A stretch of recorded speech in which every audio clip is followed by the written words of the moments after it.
Bismillahirrahmanirrahim. Assalamualaikum warahmatullahi wabarakatuh.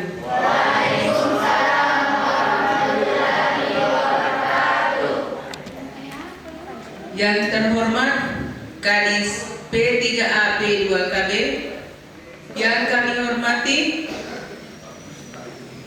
Bapak Kepala Sekolah SMA 9, yang kami hormati Kepala UPT Wilayah 2 Benteng Pontomanai, yang kami hormati para PKB PLKB, yang kami hormati para guru dan Pak Guru, serta anak-anakku sekalian yang saya cintai. Untuk lebih berkahnya acara ini, marilah kita sama-sama membuka acara ini dengan mengucapkan lapas basmalah. Bismillahirrahmanirrahim.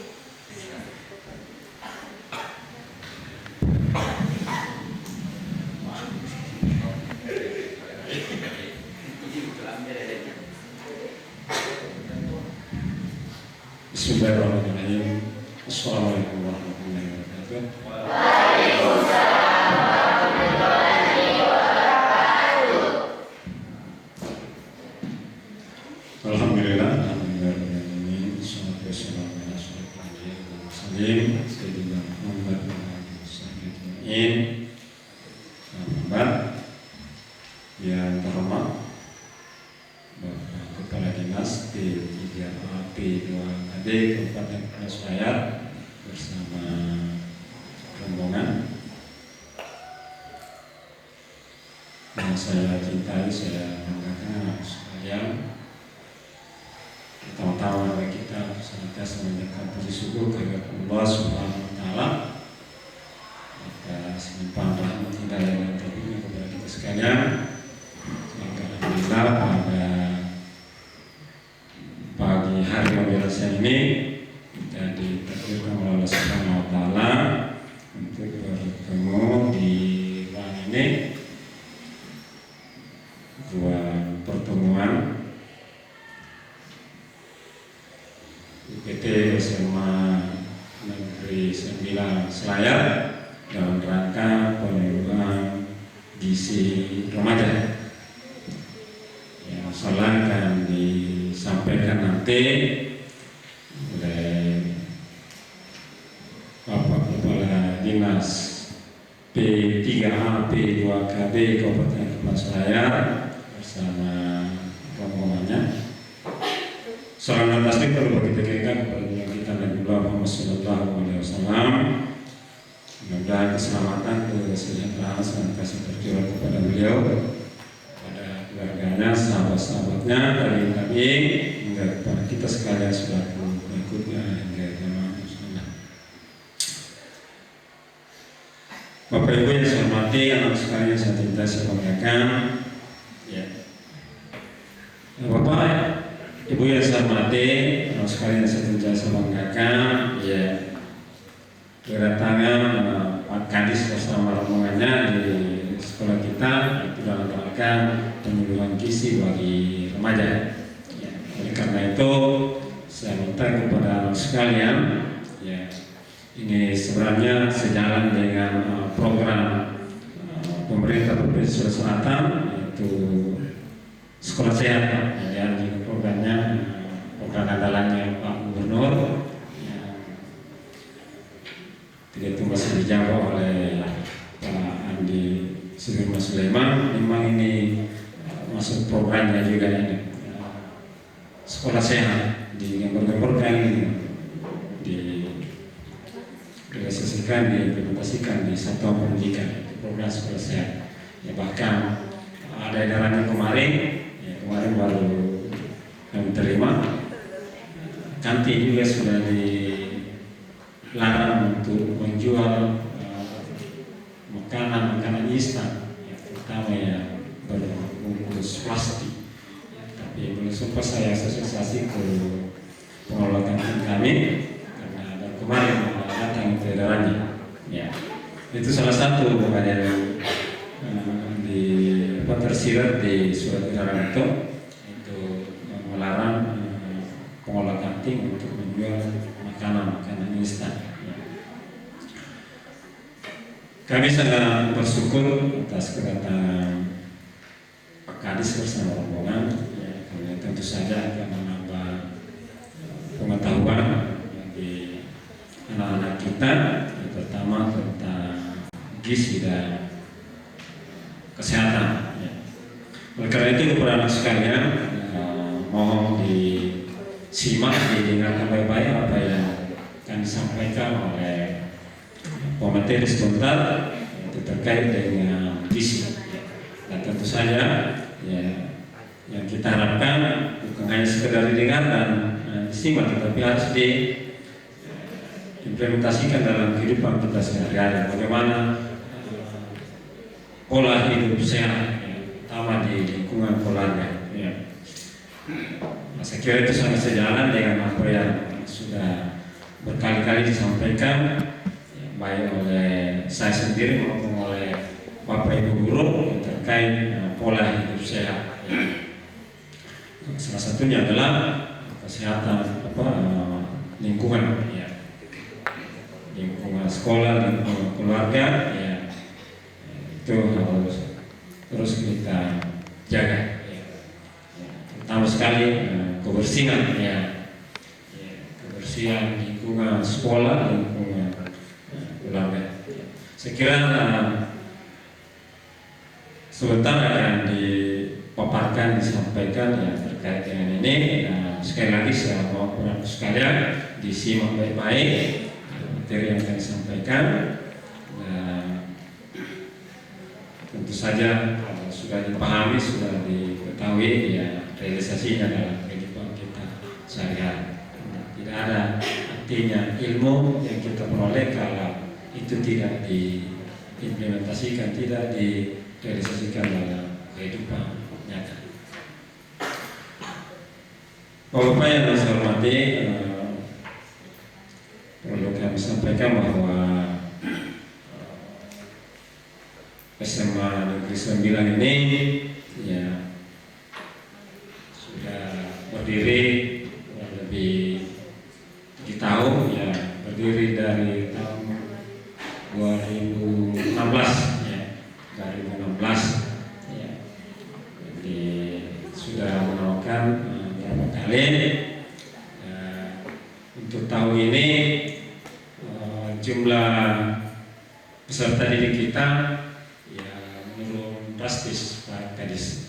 Ya, semua sekolah turun peserta didik barunya untuk tahun ajaran 2023-2024. Kalau kita kemarin ini hanya menerima peserta didik baru 22 orang, ya, turun drastis. Ya. Jadi dari tahun kemarin 94 peserta didik, tahun ini tinggal 78.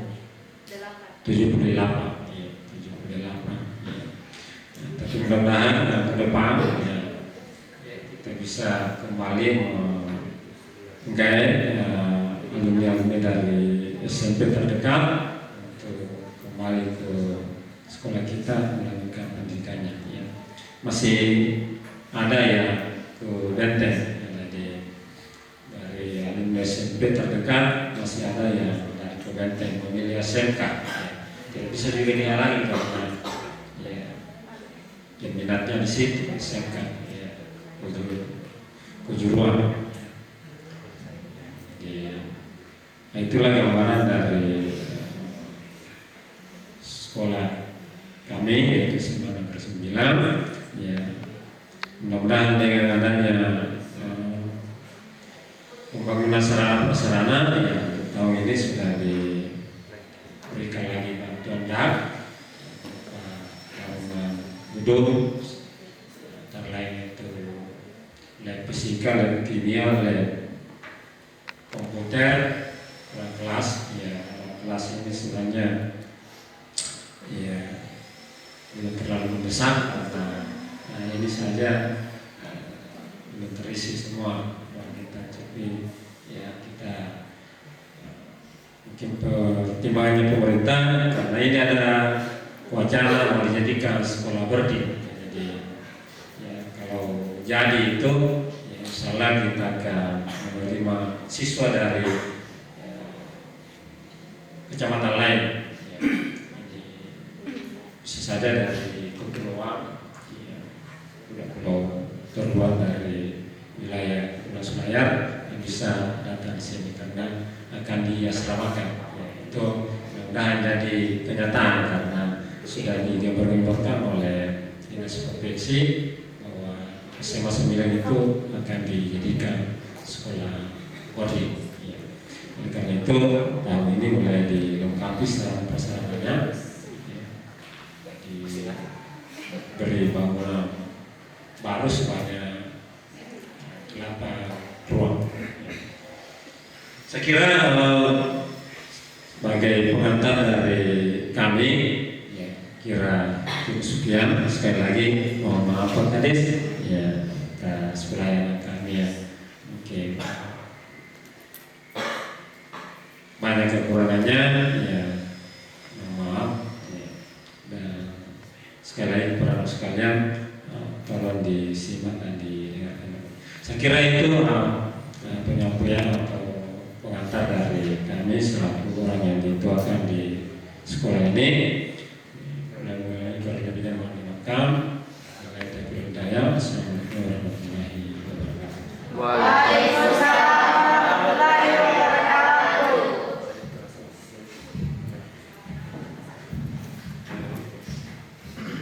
Demikianlah sambutan yang dibawakan oleh Bapak Kepala Sekolah. Kepada Bapak diucapkan terima kasih.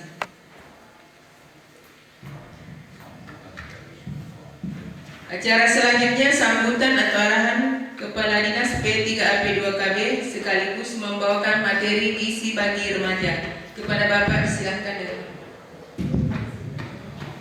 Bismillahirrahmanirrahim. Assalamualaikum warahmatullahi wabarakatuh. Waalaikumsalam warahmatullahi wabarakatuh. Alhamdulillahirabbil alamin. Salatan wa salaman ala Rasulillah. Asyhadu an la ilaha illallah wa asyhadu anna Muhammadan abduhu wa rasuluh. Allahumma shalli wa sallim wa barik ala sayyidina wa maulana Muhammadan abduhu wa rasuluh. Amma ba'd. Yang kami hormati dan kami banggakan Kepala SMA, Kepala PT SMA Negeri 9 Kabupaten Kepulauan Selayar. Kebetulan kita berada di gunung, suasana tenang, nyaman, dan ini sangat bagus sekali untuk berlangsungan ke pendidikan. Jadi ini bisa dikatakan kalau dulu itu di Jawa namanya padepokan, ya. Nah, mudah-mudahan karena itu rata-rata, ya, jangan berkecil hati, rata-rata orang besar itu lahir dari desa. Kalau kita baca dari sejarah, dari biografi ke biografi, maka rata-rata yang menjadi besar itu adalah orang desa. Bahkan saya sendiri ini, saya sekolahnya dulu SMP PGRI Onto, ya. Tapi alumni SMP PGRI Onto ada yang jadi dosen di Unhas, macam-macam, banyak yang berhasil. Yang penting semangat, ya. Mudah-mudahan acara kita ini dalam rangka penyuluhan gizi bagi remaja ini bermanfaat bagi kita semua dan bernilai ibadah di sisi Allah Subhanahu wa Ta'ala. Kemudian mari kita bersalawat kepada baginda Rasul Muhammad sallallahu alaihi wasallam, Nabi akhir zaman yang merupakan teladan bagi kita semua. Menurut Michael Hart, Rasulullah ditempatkan pada posisi teratas dari 100 tokoh yang berpengaruh. Artinya apa? Kepemimpinan Rasulullah itu adalah kepemimpinan yang terbaik dalam sejarah kepemimpinan. Ya, tadi saya lupa menyelami yang lain, Pak. Ya, yang saya hormati juga segenap sivitas akademika, para pengasuh SMA Negeri 9, Pak Tahir selaku Kepala UPT, dan para penyuluh yang sempat hadir, anak-anakku sekalian yang saya banggakan. Mudah-mudahan dari sini lahir generasi emas. Iya. Selanjutnya tugas kita ini memang jadi bukan cuma ke sekolah dalam rangka pembinaan remaja, tetapi juga kita lakukan di desa. Jadi PIK remaja itu ada dua dasar pembentukannya. Kelompok PIK remaja bisa berbasis sekolah, bisa juga berbasis masyarakat. Ya, biasanya di desa, tapi kita rata-rata dalam pengelolaan sekolah PIK remaja ini rata-rata di sekolah, baik SLETA maupun SLTB. Dan salah satunya ini. Kemudian kenapa sampai muncul program ini? Karena kita anggap bahwa remaja itu adalah generasi berlanjut, sehingga di dalam program keluarga berencana dalam rangka bagaimana mengantisipasi remaja, karena secara psikologis dia berada pada posisi badai, ada beberapa program yang kita kembangkan. Yang pertama itu adalah program Bina Keluarga Remaja. Jadi Bina Keluarga Remaja ini berbasis di masyarakat, di mana sasarannya adalah orang tua yang memiliki remaja. Jadi kita lakukan pembinaan terhadap orang tuanya bagaimana menghadapi remaja, apalagi dalam kondisi kekinian dengan berbagai macam benefit-benefitnya, lifestyle yang berubah-ubah, gaya hidup yang berubah-ubah, sehingga orang tuanya dibekali bagaimana caranya berkomunikasi dengan anak. Bahkan itu ada kurikulum tersendiri mengajari orang tua bagaimana mereka melakukan komunikasi, satu macam cara berkomunikasi dengan anak. Kenapa? Karena disadari bahwa kadang-kadang itu antara orang tua dengan anak terjadi distorsi, terjadi kesalahpahaman dalam melakukan komunikasi. Ya, anak-anak kita apalagi kalau tingkat pendidikan orang tua rendah, sementara anak bergaul secara luas dengan berbagai macam tingkat pengalaman dan pendidikan yang dihadapi, tentu kadang-kadang menganggap remeh orang tuanya. Makanya kita bekali bagaimana dia menghadapi remaja. Contoh kasus saja Pak ya. Misalnya seorang anak ingin membeli motor karena teman-temannya sudah beli motor. Pak, belikan saya motor. Nah, biasanya kan kalau orang tuanya tidak punya uang, dia langsung tidak, pokoknya tidak. Apa mungkin kekecewaan dari anak. Andaikan dikomunikasikan secara terbuka, maka dan ini tidak akan terjadi. Dan akibatnya apa? Terjadi pemberontakan. Kalau pemberontakannya ini ya di rumah tidak berdampak, tapi kalau dia sudah mengenal dunia luar itu bahaya. Makanya salah satu komunikasi yang baik itu adalah panggil anaknya. Nah, saya ingin sekali membelikan kamu motor, tapi coba kita berhitung. Nah, ini penghasilan saya sekian, untuk adikmu sekian, untuk kamu, untuk kita pakai semua, untuk kebutuhan transportasi dan lain-lain sekian. Jadi artinya apa? Belum memungkinkan untuk membeli motor. Tetapi kalau kamu memaksa, lebih baik kita tidak makan. Pasti akan berpikir. Nah, tetapi karena tidak ada penjelasan, maka muncullah pemberontakan. Ini salah satu yang kita ajarkan di proses komunikasi efektif dalam bidang keluarga remaja. Bagaimana orang tua itu menghadapi situasi anak yang memang relatif perubahannya cepat. Karena memang itu di remaja itu badai, bunda berubah, besar keinginannya. Kan? Secara psikologis dia belum matang. Makanya itu. Yang kedua itu adalah PIK remaja. Apa yang ada di sekolah ini Pak? PIK remaja ini maksudnya adalah untuk membina remaja itu di mana mereka bisa menjadi pendidik sebaya atau konselor sebaya. Jadi dicari dari sekolah itu siapa yang berpotensi untuk menjadi pengurus, orang-orang yang berhasil. Itulah yang diangkat sebagai contoh. Makanya karena begini, kadang-kadang itu secara psikologis anak itu tidak mau bercerita kepada orang tuanya, apalagi kalau persoalan asmara. Dan kita tidak bisa pungkiri bahwa ketika dia sudah pubertas seperti usia seperti kadang-kadang mungkin ya muncul perasaannya sah. Ya, karena saya juga pernah muda Pak. Kalau Pak kepala sekolah ya kadang-kadang berjuta rasa. Dan itu tidak salah karena itu karunia dari Allah. Tetapi ketika salah dalam pengajawatannya bisa menyebabkan masalah. Nah, inilah kinerja pendidik sebaya atau konselor sebaya yang dilatih sedemikian rupa sehingga ketika teman-temannya ingin bercerita, konselor ini bisa menampung. Contoh saja, ini saya tidak akan perdalam ini. Sebenarnya ini menarik kajian ini, tapi saya tidak akan perdalam karena kita sudah ditetapkan ini. Contoh saja, misalnya kan apapun yang dirasakan oleh remaja itu selalu ingin diceritakan kepada orang di sekitarnya bahwa dia berbahagia. Sama dengan ketika dia jatuh cinta, pasti dia ceritakan, dan ini jarang dia ceritakan kepada orang tuanya, apalagi orang tuanya tertutup. Ya kadang paling ibu, karena biasanya kita punya kultur ada di selain marah orang tuanya, orang tua laki-lakinya ketika dia menyatakan bahwa ada yang jatuh cinta sama saya kan. Seperti itu. Nah, anak perempuan ini akan bercerita kepada temannya sebagai konselor sebaya. Misalnya, tadi malam saya sama-sama ke puncak, katakanlah di puncak, di sana di tempat rekreasi sama ke pacarku, dia cium kan?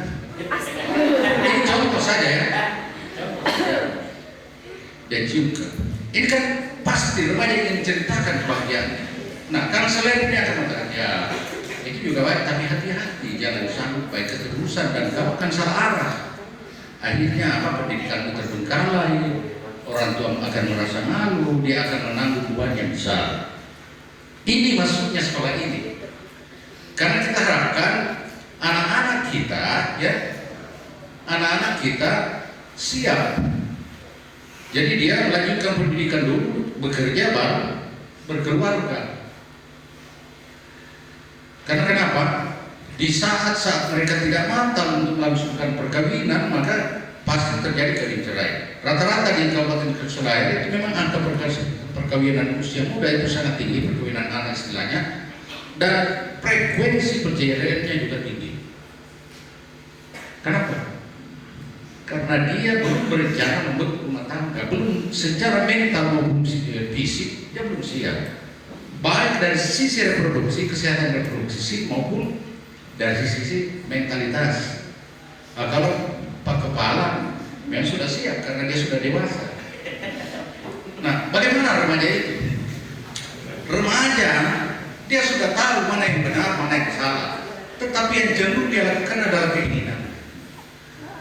Keinginannya itulah perlu pendampingan. Nah, dalam rangka inilah sehingga Badan Keluarga Berencana Nasional mendesain sebuah program bagaimana menyelamatkan generasi kita ke depan supaya dia menjadikan rumahnya dan sekolahnya sebagai tempat yang paling nyaman.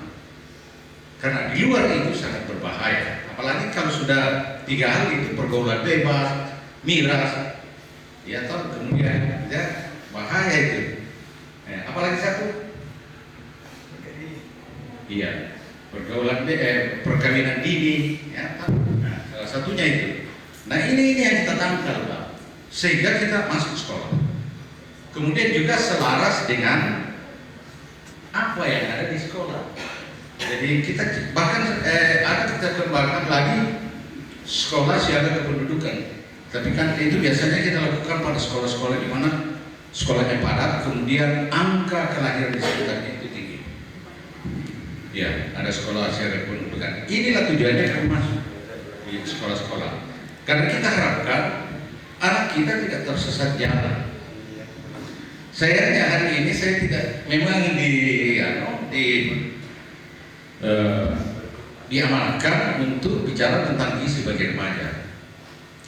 Sama seperti yang disampaikan oleh Pak Kepala Sekolah tadi bahwa sekolah sehat itu adalah salah satu sekolah yang menjadi tren model di Sulawesi Selatan, bahkan itu yang menjadi perjuangan. Karena kenapa? Ini ada erat kaitannya dengan stunting. Kenapa? Karena remaja itu adalah calon ibu. Jadi anak-anak sekalian ini adalah calon ibu, sehingga perlu dipersiapkan secara matang supaya jangan ke depannya akan melahirkan anak yang stunting kalau tidak sehat.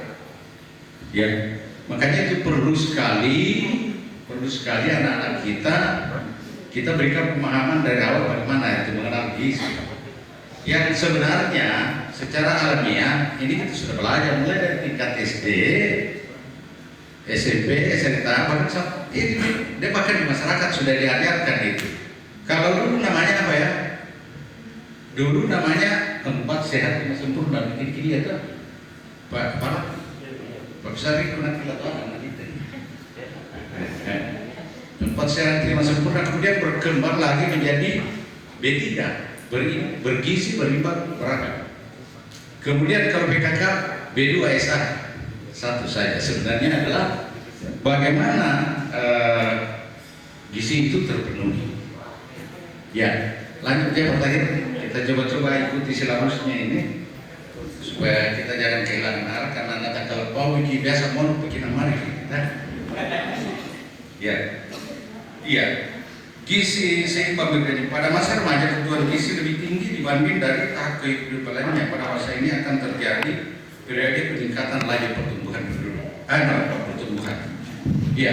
Jadi pada saat ini pertumbuhannya sangat cepat dari masa kanak-kanak ke remaja dan remaja itu pada usia remaja itu cepat sekali tinggi. Biasa kecil-kecil tiba-tiba dia sudah bisa jadi ibu secara fisik kelihatannya. Makanya perlu gizi. Kemudian oleh karena itu pada masa ini zat gizi yang lebih tinggi harus tercukupi untuk memenuhi pencapaian potensi pertumbuhan dan perkembangan secara optimal. Nah, lanjut. Angka kecukupan gizi bagi remaja ini sebenarnya lebih populer kalau yang bawah ini gizi dari puskesmas. Ya kan? Kemudian selain tinggi badan, berat badan, saat dewasa juga dicapai pada remaja usia sebanyak 25 sampai 50%. Waktu pencapaian dan jumlah pertambahan berat badan sangat dipengaruhi oleh asupan makanan yang banyak dan berenergi tinggi. Iya. Kemudian jadi ini nih terutama ini protein dibutuhkan pada saat pertumbuhan. Kemudian perbandingan jaringan lemak dan bukan lemak saat remaja berbeda antara putra dan putri. Kemudian pada remaja putri komposisi tubuh lebih didominasi oleh jaringan lemak 23% dibandingkan dengan yang lain. Kemudian remaja putri putra lebih berotot yaitu sekitar 15%. Lanjut Pak Tayyip. Gizi remaja bagi stunting. Ya, saya tidak akan ini, tapi kita coba beranalogi melakukan analisa kenapa gizi remaja itu penting. Karena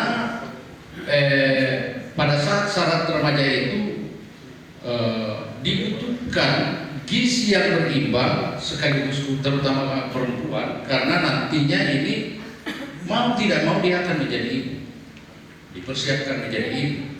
Sehingga salah satu intervensi untuk mencukupi kebutuhan gizinya itu ada tablet tambah darah. Pernah dikasih minum ya? Nah, kenapa? Karena ini untuk membantu proses kematangan seksual. Jadi alat-alat reproduksi kita ini nanti akan semakin tumbuh dengan baik kalau dipenuhi oleh gizi. Ada juga yang kadang-kadang kasihan. Sudah usianya sudah tua tapi masa haidnya juga terlambat. Ada juga ya. Sehingga lambat. Ada juga yang cepat karena matang, gizinya matang. Sehingga ini perlu untuk bagaimana remaja ini dipersiapkan sebagai ibu yang nantinya ketika dia melahirkan atau menikah, ketika dia menikah kemudian hamil dan melahirkan, dia bisa melahirkan anak yang tidak stunting. Tahu stunting? Bisa bantu saya? Ya belum ya. Ini memang anak-anak jemaah kita belum tahu stunting. Itu stunting, gagal tumbuh ya, gagal tumbuh. Pada 1000 hari pertama kehidupan, jadi usia 2 tahun itu gagal bawah 2 tahun. Gagal tumbuh akibat daripada kekurangan gizi kronis atau terinfeksi secara penyakit secara terus-menerus sehingga pertumbuhan fisiknya terhambat maupun pertumbuhan otaknya. Nah, hari ini sebenarnya itu yang bukan menjadi fokus, tapi perlu dia persiapkan remaja ini untuk mencapai memenuhi ke sana. Karena apa? Untuk perubahan perbaikan fisik saja Jepang itu hampir 40 tahun, ya 40 tahun. Jepang itu hampir 40 tahun baru bisa tinggi-tinggi. Karena memang kalau dulunya itu waktu kita dijajah oleh Jepang pendek-pendek, kita lebih tinggi daripada Jepang. Tapi sekarang Jepang itu karena dia persiapkan mulai dari calon ibunya, kemudian melakukan intervensi pada saat hamil ibunya, kemudian masa-masa menyusui dan seterusnya itu diperhatikan gizinya. Sehingga remaja ini sangat penting karena dia adalah aset ke depan. Siapa yang ini perempuan yang saya tanya, ada yang bercita-cita jadi ibu? Ada yang bercita-cita jadi ibu atau tidak? Hah? Coba kasih tangan siapa yang tidak ingin jadi ibu?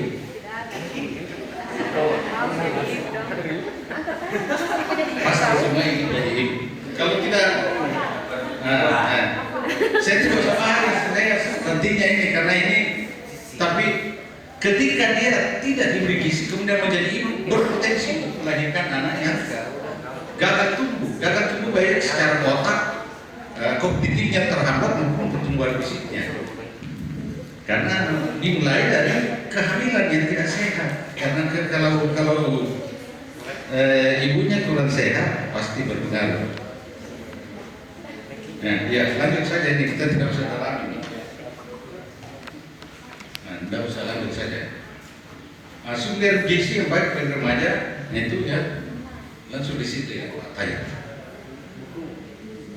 Sumber pertama itu Pak, sumber energi, kemudian sumber protein, lemak, vitamin, mineral, dan air. Kemudian ini sangat penting. Sebenarnya ini lebih pasnya nanti bahasannya ini kalau ahli gizi berapa kalori misalnya yang dibutuhkan. Ini kan bicara tentang itu dan kita tidak dalam kondisi memiliki ilmu. Seharusnya hari ini memang kita lebih banyak membahas bagaimana remaja itu menghadapi tantangan global, menghadapi situasi yang tidak stabil, di mana gaya hidup itu aneka macam beragam. Itu lebih tepatnya. Kemudian gangguan kesehatan terkait gizi remaja, yang pertama itu adalah anemia. Ini sering terjadi, makanya di sekolah-sekolah itu adik-adik remaja kita disuruh minum karena biasa dia loyo, ya, macam-macam kurang semangat. Kebutuhan zat besi akan meningkat pada saat proses pematangan seksual. Kemudian baik pada remaja pria maupun wanita, kekurangan zat besi dalam makanan akan menimbulkan penyakit anemia atau kurang darah. Makanya perlu. Karena ini akibatnya apa? Ya, udah lelah. Anak-anak yang cepat baru disuruh muter. Padahal ini pada saat kita remaja itu kuat. Saya remaja kuat sekali tuh, jalan, lari dan lain-lain seperti berolahraga. Nah ada yang baru disuruh cabut rumput, sudah sedikit saja sudah capek. Kemudian sulit tidur. Nah kemudian kurang atau hilangnya nafsu makan. Kadang-kadang ya, biasanya kan seharusnya kalau saya itu, makanya waktu ini pengalaman saya ceritakan waktu saya remaja, jangan sedikit-sedikit itu makanan saya harus banyak. Kalau saya pulang dari sekolah kemudian sedikit makan pasti saya marah-marah. Karena kebutuhan kita tinggi. Kemudian sulit, ya tentu sulit berkonsentrasi. Ketika kita di jam pelajaran berlangsung, kadang-kadang kita tertidur, konsentrasi kita tidak bisa ke sana. Ditanya guru, kita tidak tahu apa yang diajarkan karena konsentrasinya kita. Kemudian lemah lesu, kemudian pusing, mata berkunang-kunang, terutama ketika bangkit dari duduk. Ada yang begitu di sini. Berarti perlu tambah darah. Kalau dikasih anunya tambah darah itu biasa diminum. Atau jangan dibuat, kan biasanya rasanya kurang enak. Diminum, dia semua minum. Ya. Supaya nanti jadi calon ibu yang kuat, melahirkan anak yang kuat. karena hanya ibu yang sehat yang bisa melakukan anak yang sehat. Kemudian gangguan makanan. Gangguan makanan pada remaja biasanya terjadi obesitas untuk menguruskan badan. Biasa tuh ada juga itu kasihan karena gemuk, ya ada juga begitu. Dia mau menguruskan badan, akhirnya kekurangan protein dan lain sebagainya. Ya serba dibatasi. Padahal seharusnya dia tunggu dulu.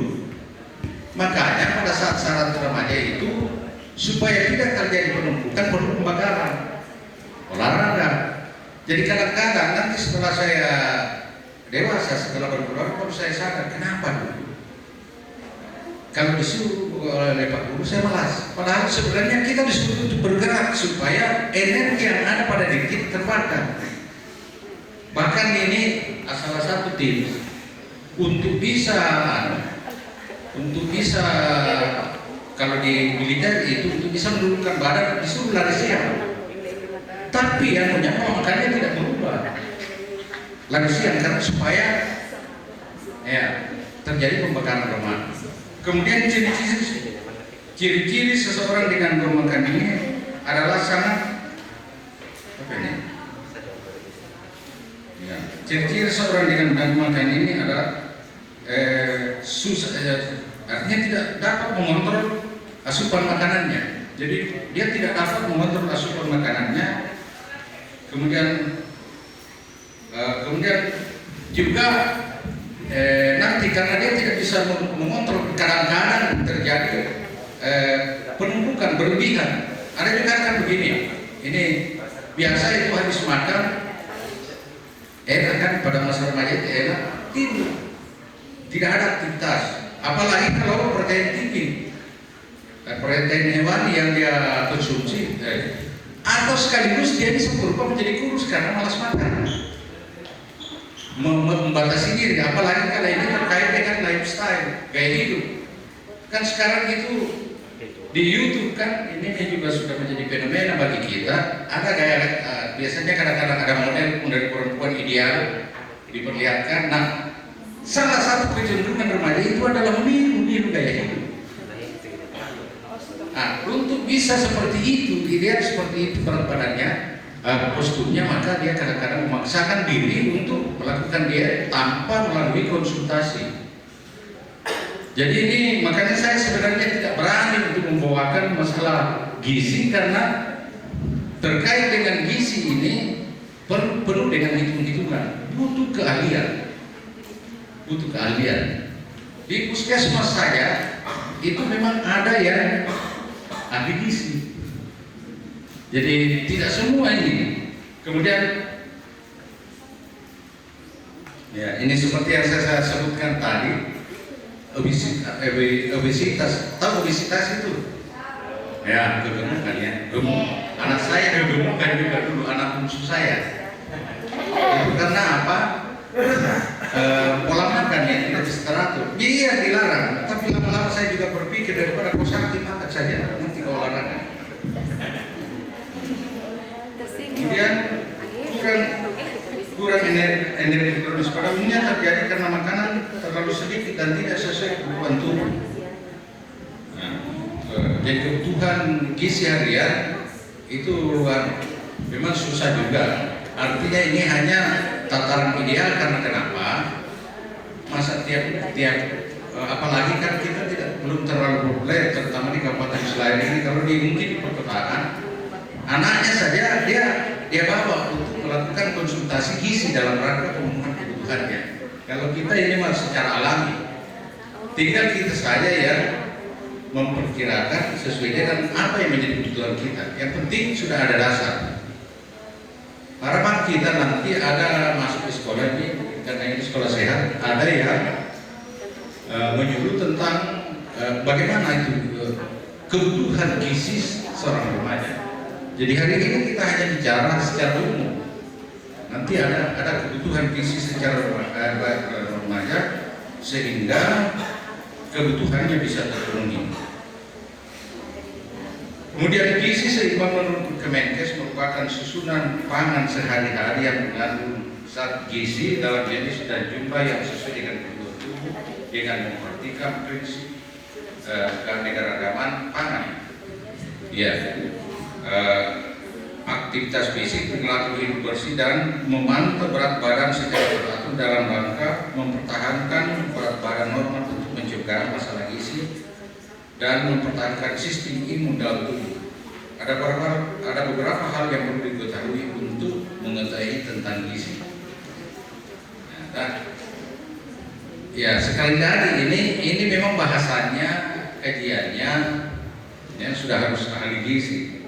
Kemudian prinsip gizi seimbang memiliki 4 pilar. Yang pertama, jadi kita belajar saja dasarnya. Yang pertama adalah mengkonsumsi makanan dengan beraneka ragam, konsumsi menu makanan seimbang.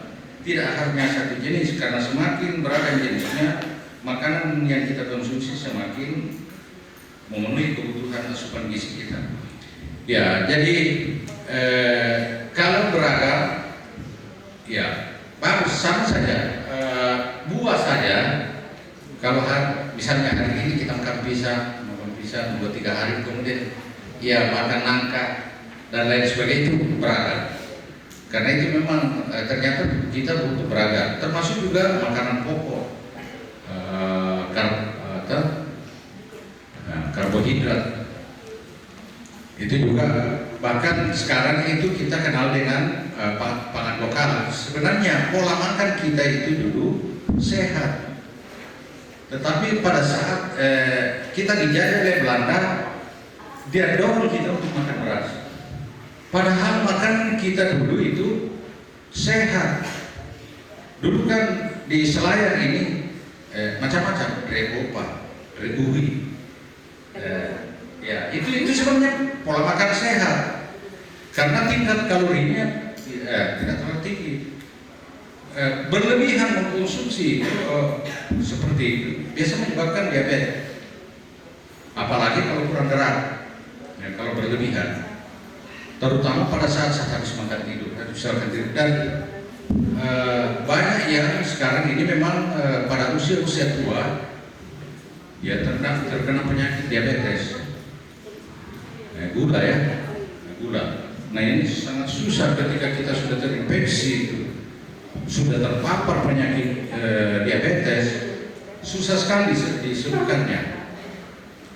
Tinggal bagaimana, apalagi kalau sudah pankreasnya rusak. Biasanya ada yang disuntik perut, nyata disuntik untuk pada saat dia makan insulin, dimasukkan insulin, karena itu insulin yang mengatur itu. Kemudian menerapkan pola hidup bersih sehat, ya sekolah sehat, lingkungan sehat, dan lain sebagainya bersih. Kemudian ya cuci tangan sebelum makan, macam-macam ada itu, dan ini diajarkan di sekolah sehat. Perilaku hidup bersih sangat penting untuk menjaga diri dari penyakit seperti infeksi kuman, bakteri atau virus. Jika sistem imunitas tubuh Anda lemah, maka radikal bebas atau penyakit akan lebih mudah masuk. Bahkan sebenarnya di perkotaan itu, terutama yang dekat daerah-daerah industri itu luar biasa karena terjadi pencemaran. Ya bersyukur kita di Kabupaten Kepulauan Selayar karena ada perda terkait dengan tidak merokok di tempat umum. Nah ini juga imbasnya, apalagi kalau misalnya di ruangan tertutup seperti ini merokok dan lain-lain sebagainya. Kita diharapkan supaya PHBS itu menjadi tertanam di dalam diri anak-anak sekalian. Ya. Kemudian melakukan aktivitas fisik. Asupan gizi yang berlebihan harus dibagi dengan aktivitas agar tidak meningkatkan risiko obesitas, penyakit jantung serta penyakit serius lainnya. Ya, ini makanya olahraga. Apalagi kadang-kadang juga di sekolah itu olahraganya hanya 1 kali misalnya, itu tetap kita lakukan di luar untuk terutama yang memang sudah berkelebihan pola konsumsinya, pola makannya berlebihan sehingga sudah mulai menyebabkan obesitas. Kalau saya pengalaman ini, kalau hanya mau diet mahal sekali ini obat kita belikan, anak bungsu saya beli, tidak, mana bikin loyo saja. Jadi akhirnya kita sarankan bahwa lari-lari siang hari, lari-lari siang hari supaya bisa terbakar itu. Kemudian kalau kolesterol ini penyebab kolesterol tinggi, kegemukan itu bisa mempengaruhi jantung, terjadi penyempitan pembuluh darah. Dan memang rata-rata di Indonesia pembunuh nomor 1 adalah jantung karena pola makan, perilaku yang tidak sehat. Kemudian menjaga berat badan yang ideal. Berat badan harus tetap dipantau agar tidak mengalami obesitas yang dapat menimbulkan berbagai macam. Sekarang ini kesehatan ya, dinas kesehatan ada programnya namanya Posyandu Remaja. Ya, sudah pernah ke Posyandu Remaja belum? Oh iya ya. Nah ini maksudnya apa? Supaya adik-adik itu tiap bulan memeriksakan, mengukur berat badannya dan tinggi badannya. Karena itu hanya pengukuran berat badan dan tinggi badan baru kita bahwa ini sebenarnya sudah terjadi hal-hal yang tidak ideal. Makanya dulu program pemerintah waktu saya masih camat, karena saya 12 tahun jadi camat, itu ada namanya penanggulangan gizi buruk. Jadi ketika timbangannya tidak sesuai lagi dengan usia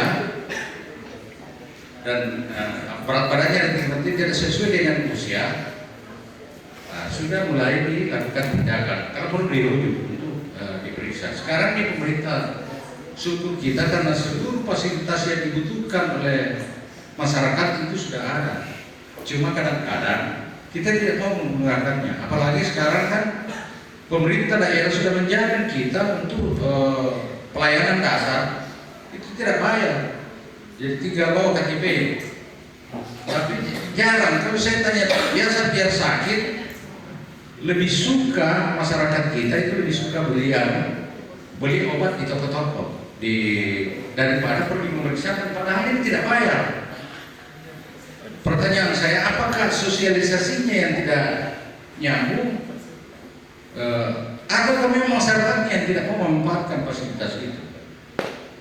Bagi pegawai kan sangat mudah, begitu sakit-sakit sedikit saja pasti dia datang ke pelayanan kesehatan, apakah ke puskesmas ataupun ke rumah sakit. Nah ini masyarakat ini dijamin oleh pemerintah daerah. Biasa kadang-kadang penyakitnya sudah harus terdeteksi dini sejak awal, nanti setelah dia datang ke tempat pelayanan sudah bahaya. Apalagi kanker, misalnya kanker payudara. Ini cepat. Ada teman saya karena tidak sadar ada benjolan sedikit, saya bilang tolong cuma diperiksakan. Dia tidak memeriksakan. Akhirnya nanti setelah terasa pergi itu sudah ke jantung. Akarnya cepat. Ini jadi keadaannya di samping memang pola makan yang sehat, sudah memang harus memeriksakan diri ke pusat-pusat pelayanan kesehatan karena itu gratis. Bawa saja KTP-nya karena seluruh penduduk Selayar itu dijamin. Ini programnya Bupati gratis berobat untuk pelayanan dasar. Tidak usah bawa uang.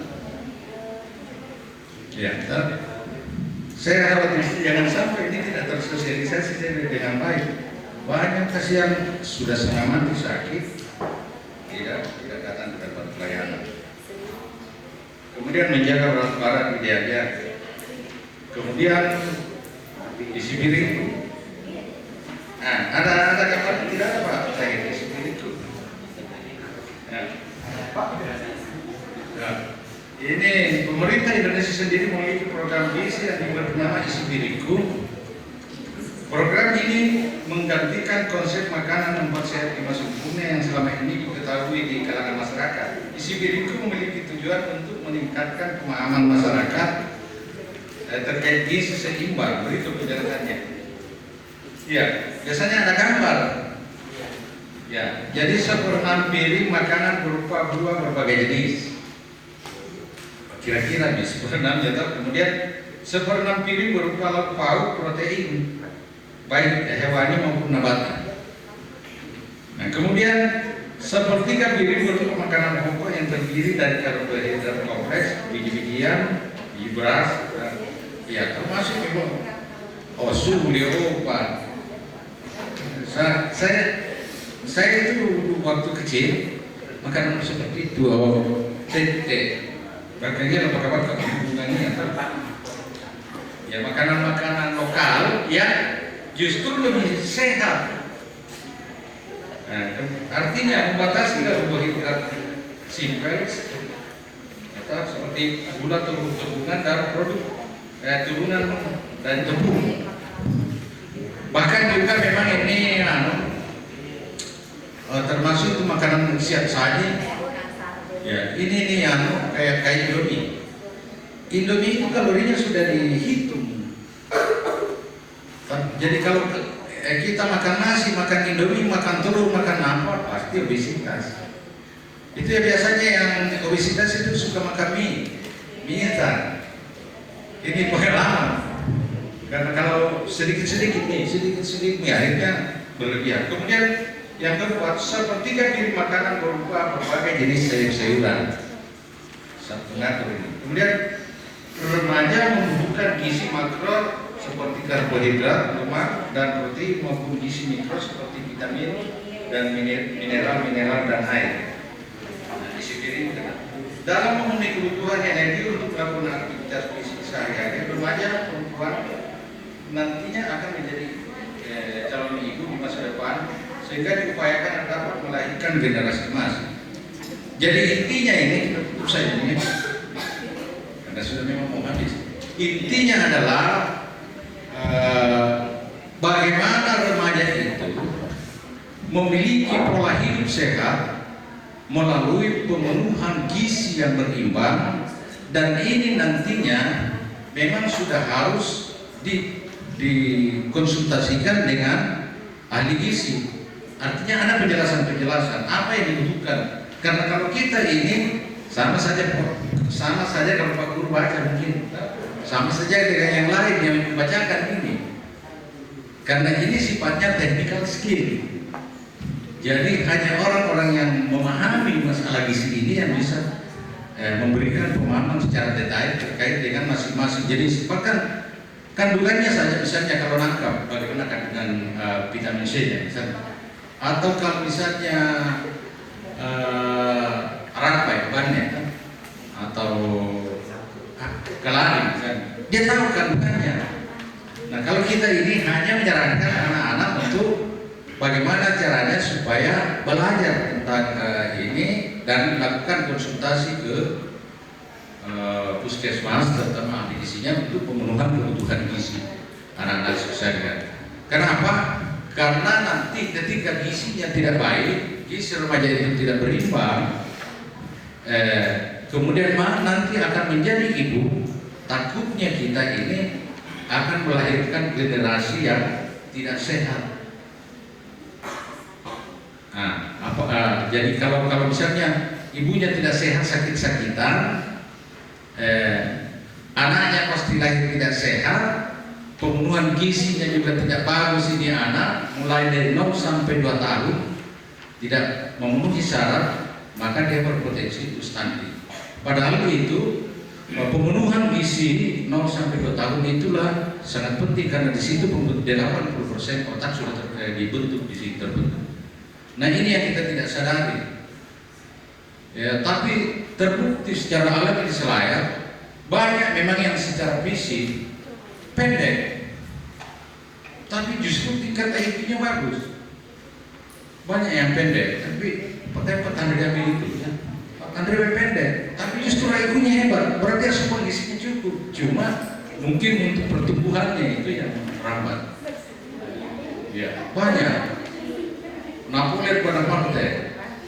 Nah, ini di Selayar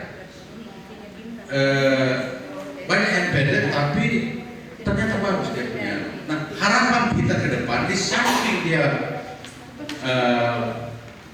pintar, juga sudah harus bagus fisiknya. Ini tambahan saya Pak, ada pengalaman ini. Jadi di Padang itu, rumah sakit Padang, seorang ibu melahirkan, tapi karena dia tidak mampu, anaknya diambil oleh Belanda. Orang Belanda ini yang piara anaknya. Nah, tingginya sama dengan 30 tahun kemudian dia pulang ke Indonesia, melihat ibunya tingginya sama dengan tinggi orang Belanda, tapi wajahnya wajah Indonesia.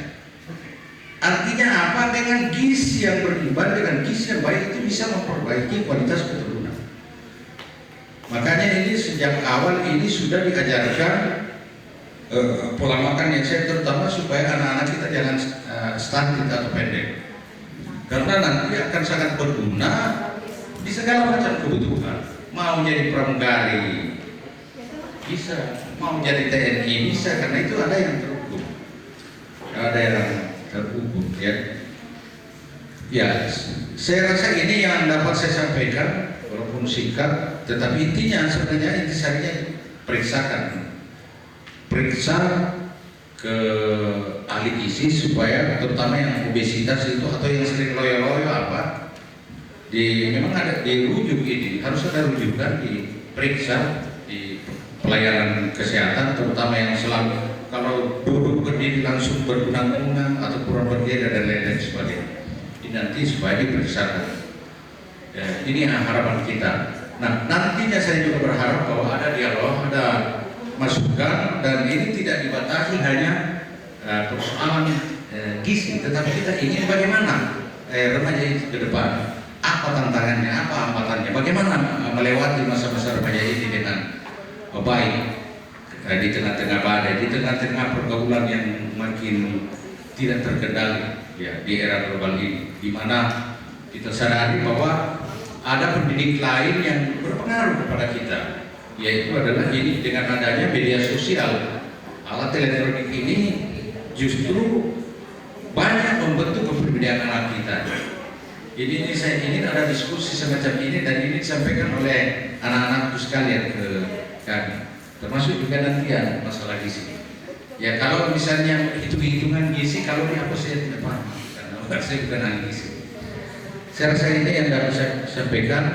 Mohon maaf atas kekurangan. Wabillahi taufiq wal hidayah. Assalamualaikum warahmatullahi wabarakatuh. Waalaikumsalam warahmatullahi wabarakatuh. Ya, terima kasih.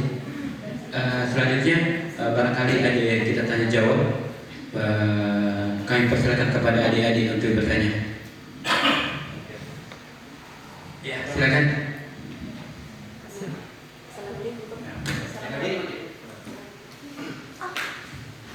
Assalamualaikum warahmatullahi wabarakatuh. Waalaikumsalam warahmatullahi wabarakatuh. Perkenalkan, nama saya Muhammad Ilham dari 12 IPA. Saya ingin mengajukan pertanyaan, yaitu faktor apa yang bisa mengalami remaja sering faktor apa yang bisa menyebabkan remaja sering mengalami kekurangan gizi? Sekian, terima kasih. Ya, lain. Ya, ada. Ya, ada.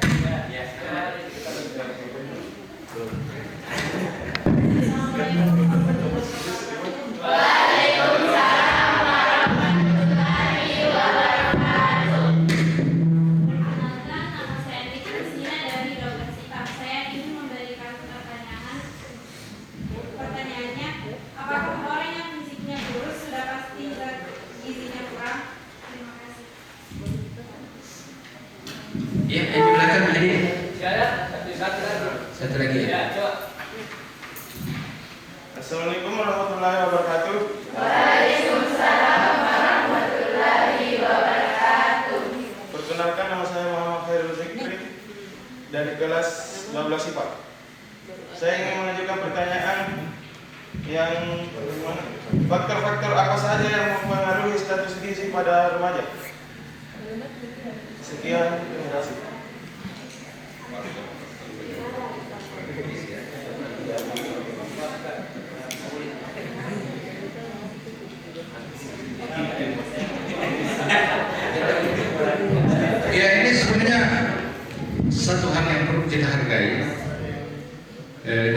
biasa ya. Jadi seorang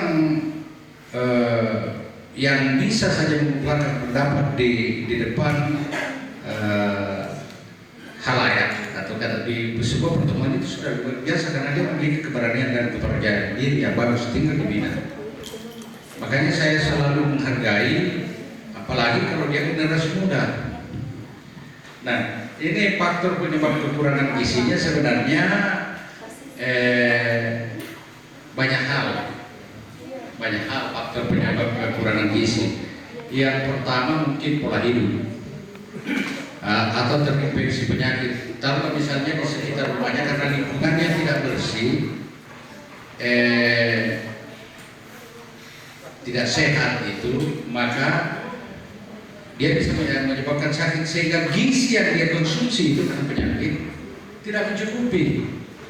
Yang seharusnya gizi kayak adik-adik sekalian itu yang dia makan itu dia pakai untuk tumbuh, dia pakai untuk penyembuhan.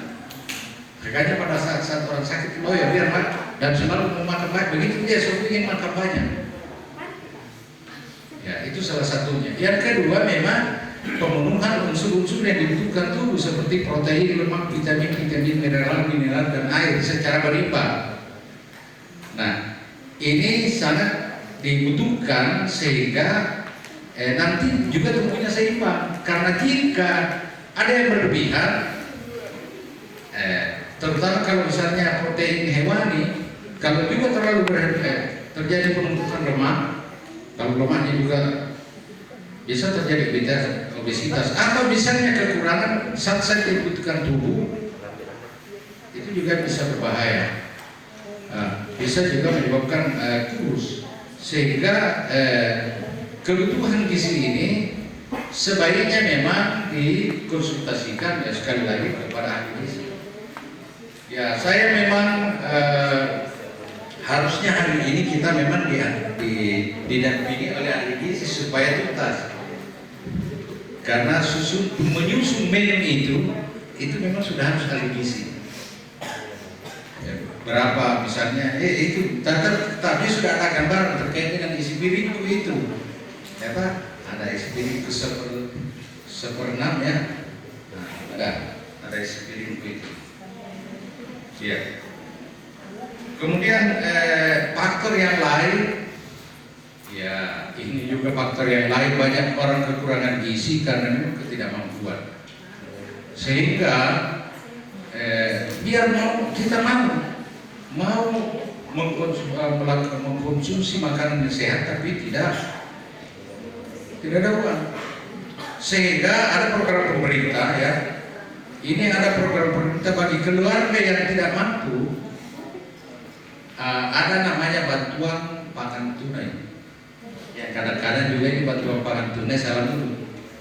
Ya seperti misalnya ibu hamil, ada bantuan untuk ibu hamil 300.000 per bulan, dijadikan per bulan atau per 3 bulan. Yang terima suaminya belikan rokok. Itu artinya salah dulu. Banyak pemerintah, kemudian ibu menyusui dibantu oleh dinas sosial, departemen sosial dibantu tiap bulan 300.000. Kalau begitu diterima, selesai ke tempat lain, digunakan untuk pelajaran, padahal ini untuk ibunya. Ya. Kemudian ini juga saya tambahkan saja. Ya kalau kurus itu penyebabnya ini dari adik perempuan remaja putri ini. Itu karena kurus pasti karena kekurangan gizi.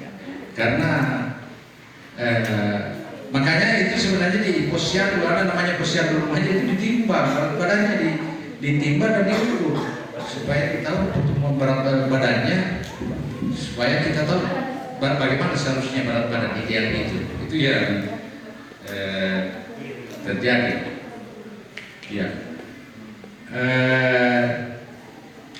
Ya, makanya ini nanti akan diperdalam karena program skala sehat ada skala rumah gizi di desa. Ini nanti kesehatan. Bahkan ini nanti akan masuk kesehatan untuk apalagi skala sehat untuk membahas masalah gizi bagi remaja. Ya. Ini yang lainnya siapa tahu masih ada yang ingin bertanya? Ya, langsung saja. Ya, ya.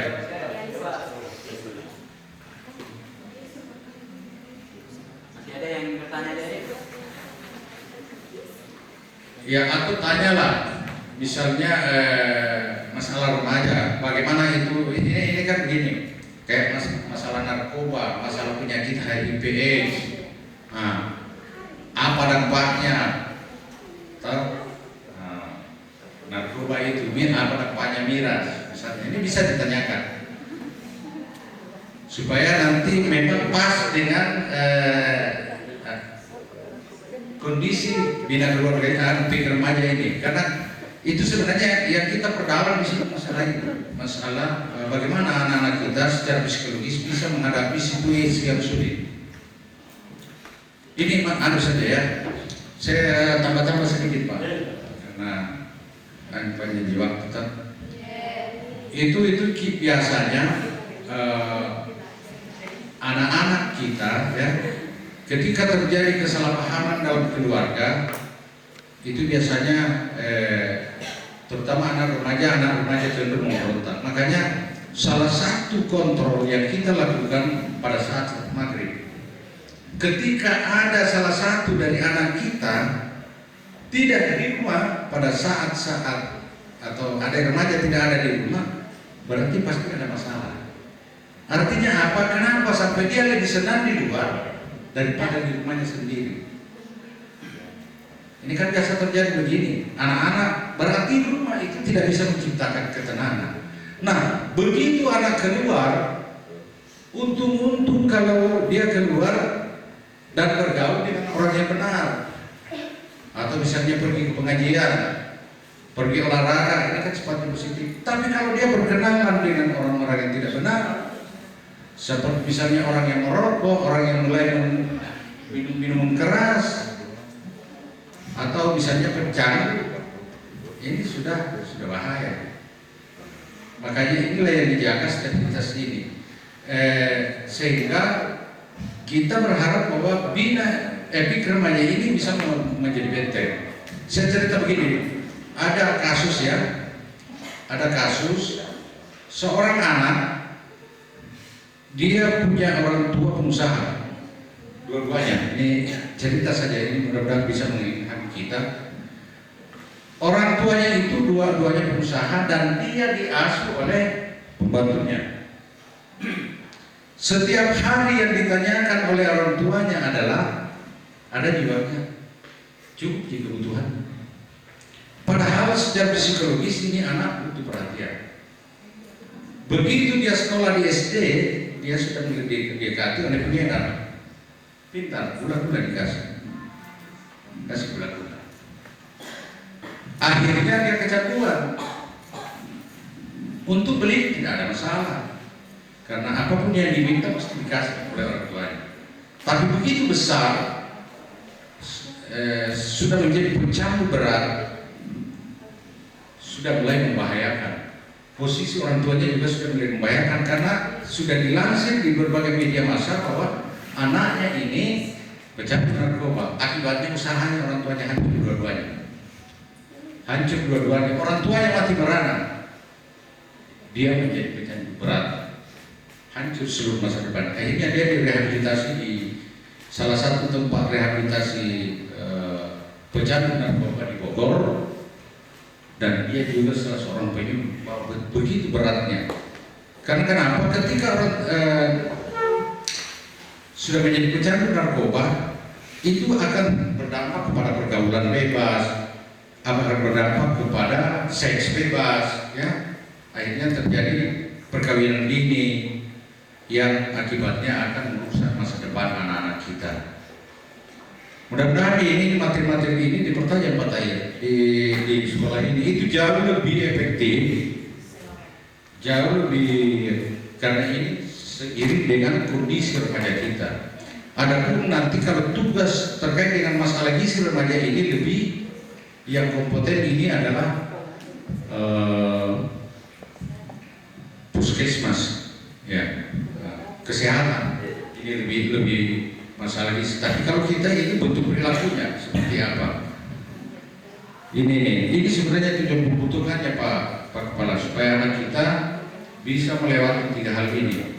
Tidak melakukan pergaulan bebas, tidak menjadi pecandu miras dan miras santika ya. Nah, ada juga lagunya miras santika. Dan tidak melakukan perkawinan dini, supaya mereka betul-betul sudah siap berumah tangga, sehingga tidak kayak artis. Artis ini bulan ini kawin, bulan berikutnya cerai, tidak matang. Ini harapan kita. Di samping juga memang kita bisa melahirkan generasi yang berkualitas. Karena memang tugas kami ini adalah di samping memang pengendalian penduduk adalah pembangunan manusia. Ini yang jarang dipahami oleh pihak-pihak lain. Saya rasa ini yang dapat saya sampaikan, dan ada lagi masukan sebelum kita akhiri ini. Ada pertanyaan apa saja yang terkait dengan masalah keremajaan? Ya, masih ada adik-adik atau ibu guru? Pembina pikir bisa. Ada yang mau ditanyakan pembina pikir? Ya, pas ya. Adik-adik, yang cowok masih di belakang masih ada?